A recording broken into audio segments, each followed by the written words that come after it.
How to add a business to LinkedIn.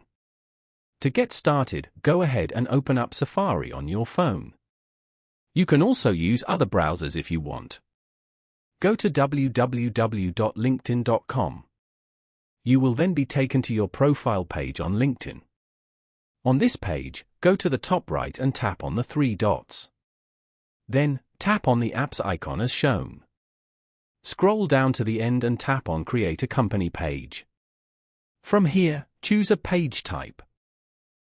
For example, select Company if you want to open a page for small, medium, and large businesses.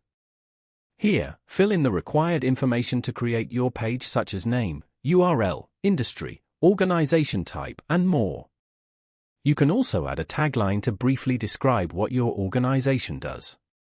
Once you're done, tick the box below and then tap on Create Page. You have now successfully created a page on LinkedIn. Following these steps, you can easily add a business to LinkedIn.